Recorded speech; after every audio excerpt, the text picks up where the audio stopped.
How about now? Is that better? Okay. So this is my first time ever giving the message, so hopefully this goes according to plan. I'm sure we've all had the experience before where you're asked to do something and your brain says no and your mouth says yes right away, right? That's kind of how I felt Thursday night when Pastor Steve called me. I was driving back to Harford County from Richmond. I worked in Richmond all week. And it was a rough week, and it really was a struggle. And he called, and he said, Joel's mom passed away this week, and I don't think we're going to be in church on Sunday. And I said, oh my gosh, I'm so sorry. Is there anything I can do? He said, well, actually, can you give the sermon? And I went, my brain was going, no, say you cannot do this. And I went, sure, no problem. I can do that. I said, well, what's the sermon on? And he said, well, I was going to talk about miracles, but you can talk about whatever you want. And I said, okay, I think I can give a sermon on miracles. Been reading Luke, the book of Luke, this Advent season. And I was like, I think I can do this. So we're going to go from there and we'll see how this goes. So when I was thinking about miracles, I decided, okay, well, the best way to start this is I'm going to Google what the definition of miracle is, right? Can't get any better than that. So miracle defined is a surprising and welcome event that is not explicable by natural or scientific laws and is therefore considered to be the work of God. How many of us have experienced a miracle in our lives? Anybody experienced a miracle? How many of us have prayed for a miracle? Yeah, plenty of us, right? So I felt like this as well. I said, well, I prayed for a miracle and I've received it before. He's sitting back there. When I was 16, my dad was diagnosed with leukemia. And at the time, I felt like the world was crashing down. And so 9 months later, in the midst of the leukemia diagnosis, when I was finally coming to grips with the fact that we can beat this, he was also diagnosed with prostate cancer. Within a year, 2 cancers with 2 completely different treatments that have nothing to do with each other. What are the odds, right? I needed a miracle. Prayed for a miracle. They removed his prostate. He's been cancer-free and has also been in remission for leukemia for 10 years. My dad is my miracle. So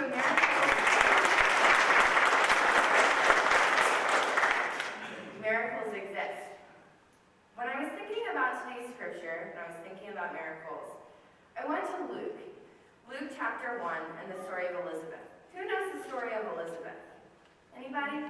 Yeah, Sir Jimmy. So Elizabeth was the wife of Zechariah and the daughter of Aaron, and they were devout followers of God, but they were childless. And back in that time, when you couldn't have kids, it was looked as that you weren't in favor of the Lord. But Zechariah and Elizabeth were. They were devout followers. So an angel appeared to Zechariah in the temple. And in Luke chapter 1, if I can flip to Luke,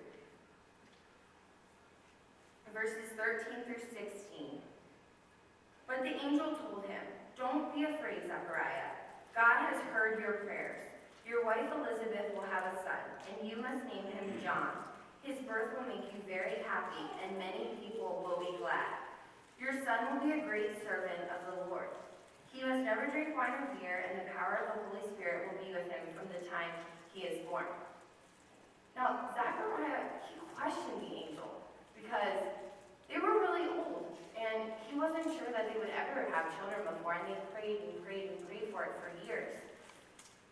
And when he was thinking about that, he said in verses 19 through 20, he said, well, how is this possible? And the angel said, I am Gabriel, God's servant, and I was sent to tell you this good news. You have not believed what I have said. You will not be able to say a thing until all this happens, but everything will take place when it's supposed to. Now, we've all been in the position of Zechariah, right? Where you just don't believe what could happen, and you question it. And I think that that's completely understandable. And Zechariah was like, wait a minute, I don't think we can didn't make any sense. But Elizabeth, she believed, and she had prayed and prayed and prayed for this. And when she found out that she was pregnant, she didn't question the Lord. She just took it as God's gift to her, and her miracle was answered.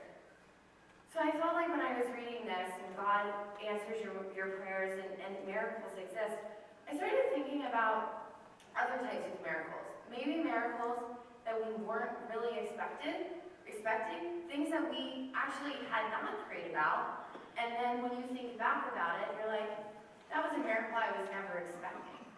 So a few years back, I lived in Rhode Island, and I work in college athletics, and we were headed on a business trip to Miami.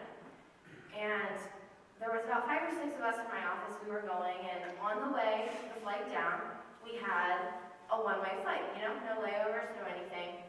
Now the whole way down to Miami, we were complaining within each other that on the way back, we were gonna have a layover.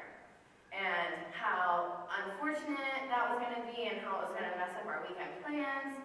And normally, when we would have layovers coming from Providence, we would either have layovers in Charlotte or in Atlanta, Georgia. So we were having a layover in Baltimore. Now, I was excited about it. I mean, I got to be in Maryland for a few minutes, right? But what are the odds? So don't think anything of it. Go through the business trip. On the way home, we're getting ready to head to the airport. We're getting some lunch. My phone rings. And it's my mom, and she's calling to tell me that my grandfather had been taken to the hospital. They had found him unconscious, and they didn't know what was happening. They didn't know what was going on, and they weren't sure if he was going to wake up again. So I'm in a Chipotle in Miami, and I don't know what to do. He hadn't been sick. Everything had been fine. We had no answers. All we knew was he was in an ambulance on the way to the hospital. So I get on the plane, the whole way on the plane. What do I do? What do I do? Just so happens that my layover is where? In Baltimore, right? So I questioned it. I was going to continue to Rhode Island.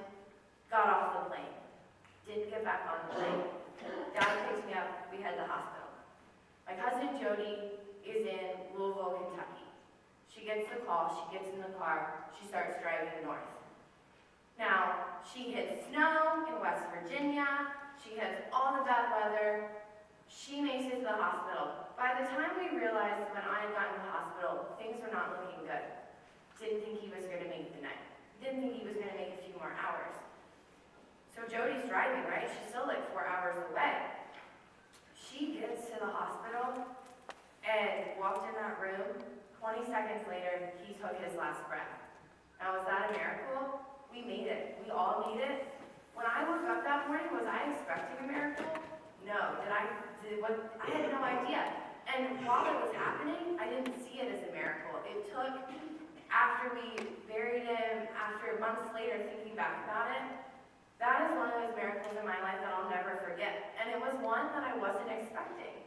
So as we think about miracles that we receive that we weren't necessarily expecting, we have to think about Mary, right? Mary wakes up in the morning. Is Mary expecting a miracle? Is she expecting an angel to arrive to her bed? No, right? Absolutely not. And Mary, the angel arrives, and Mary just accepts it as a blessing.